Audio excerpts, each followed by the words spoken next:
Argentina আবারও মাঠে নামতে চলেছে, অর্থাৎ 14ই নভেম্বর আর্জেন্টিনার একটা ফ্রেন্ডলি ম্যাচ আছে, যেখানে আর্জেন্টিনা এবং এমন একটি দেশের নাম করব, অবশ্যই আপনারা শুনেননি, লাইক আর্জেন্টিনা এবং অ্যাঙ্গোলার ম্যাচ 14ই নভেম্বর এই ম্যাচটি হবে। এবং অ্যাঙ্গোলার নাম, অর্থাৎ অ্যাঙ্গোলার দেশের নাম কে কে শুনেছেন আর কে কে শুনেননি অবশ্যই নিচে কমেন্টে জানান। যেখানে 14ই নভেম্বর শুক্রবার আর সকাল এই রাত 10টা থেকে বাংলাদেশের সময় অনুসারে অ্যাঙ্গোলা বনাম আর্জেন্টিনার এই ম্যাচটি হবে। এবং এই ম্যাচটি যেভাবে আপনারা লাইভ দেখবেন, কোনোভাবে লাইভ দেখতে পারবেন না, একমাত্র আমাদের চ্যানেলেই আপনাদের লাইভ স্কোর আপডেট দেওয়া হয়। এই কারণে বলছি, শুধুমাত্র গুগলে সার্চ করলে, অর্থাৎ আর্জেন্টিনা ফাইনাল ম্যাচ বা ফ্রেন্ডশিপ ম্যাচ বা আর্জেন্টিনা বনাম অ্যাঙ্গোলা লাইভ ম্যাচ এরকম লিখলে আপনারা শুধু স্কোরটা দেখতে পাবেন, এছাড়াও সেইভাবে কোনো জায়গায় লাইভ টেলিকাস্ট হচ্ছে না। কারণ অ্যাঙ্গোলা বলে টিম মানে খুবই অতটা শক্তিশালী না, বা তারা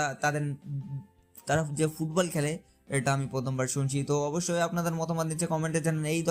এই ম্যাচে কিন্তু মেসিকেও দেখা যেতে পারে এবং মেসি অবশ্যই স্কোয়াডে আছে। এবং অবশ্যই ভিডিওটি কেমন হয়েছে নিচে কমেন্টে জানান।